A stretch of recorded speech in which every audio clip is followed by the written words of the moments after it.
What's good, YouTube? It's Evan from DMV Sports Zone giving you an update on all things DMV sports. As per usual, we start with college football and the Maryland Terrapins. So for Maryland, it was a hard-fought battle up in Ann Arbor, but the Terps came up just short, falling 34-27 at number 4 Michigan. Talia Tagovailoa looked pretty impressive in the loss, 20 of 30, 207 yards and a touchdown. Nevertheless, the loss drops the Terrapins to 3-1, starts them off at 0-1 in the Big Ten. They're currently tied with Rutgers for 5th in the Big Ten East. Up next for the Terps, they return home to host the Michigan State Spartans. Michigan State comes in at 2-2, 0-1 in the Big Ten. That's last in the East Division. The Spartans are coming off a 34-7 loss against Minnesota last week. Michigan State's been outscored 73-35 in the last 2 weeks, so quite the opportunity for Maryland's offense coming up. Up next, let's talk about the Navy midshipmen, and I need to offer an apology to Navy fans because I did say the wrong opponent last week. They went to East Carolina. Luckily, the team knew where they were at. They beat the Pirates 23-20 in double overtime on a game-winning 29-yard field goal by Daniel Davies. The win improves the midshipmen to 1-2, 1-1 in the American Athletic Conference. That's good for second in the conference standings behind only Memphis. Up next for the Mids, and for real this time, they head to Colorado Springs to take on the Air Force Falcons. Air Force comes in at 3-1. The Falcons are coming off a resounding 48-20 win over Nevada, in which they racked up 461 rushing yards. So quite the test for Navy's run defense coming up in Colorado Springs. Up next, let's talk about the Virginia Cavaliers. So for Virginia, they started their conference schedule with a little heartbreak special up in upstate New York, falling 22-20 at the hands of Syracuse on a 31-yard field goal by Andre Zmite with 1:14 to go.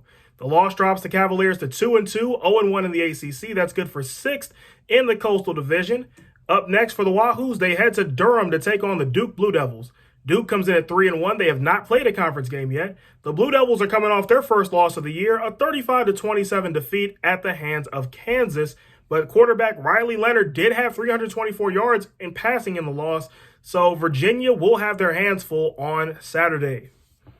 And we're wrapping up this college football segment with the Virginia Tech Hokies. So Virginia Tech also got a little slice of humble pie, falling 33-10 to West Virginia on Thursday, in a game which Tech only had 35 yards rushing for the entire game.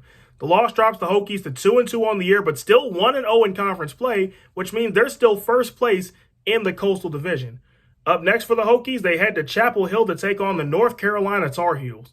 North Carolina comes in at 3-1. The Tar Heels are also coming off their first loss of the season, a 45-32 humbling at the hands of Notre Dame. So both the Virginia teams will be taking on both ends of the Tobacco Road rivalry this week. And finally, let's update you on the Washington Nationals. So for the Nats, it wasn't exactly a good weekend. They did get the salvage game, but still dropped 2 out of 3 in Miami this weekend. So that brings the Nats to 53-99, last in the NL East, and they're close to clinching that, if not already. So here's the week ahead for Washington. So tonight through Wednesday, the Nationals will return home to host the Atlanta Braves in a 3-game series. The Braves come in at 95-58, second in the NL East behind only New York.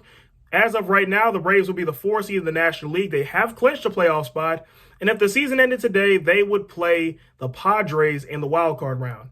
Atlanta this past weekend split a 4-game series against the Phillies. Speaking of whom, after a day off Thursday, the Nats will welcome in those very same Philadelphia Phillies. The Phillies are currently 83-69, third in the NL East, currently the 6th seed in the National League, so if the season ended today, they would play the Cardinals in the wild card round. The Phillies were the other end of that 4-game split in Atlanta. Well, that's it for this update, but for now, it is Dallas week, so that means Nadi, Noah, and Abdullah will have plenty of content for our Commanders this week as they get set to take on the dreaded Dallas Cowboys. But until next time, I'm Evan from DMV Sports Zone signing off saying take command and beat Dallas.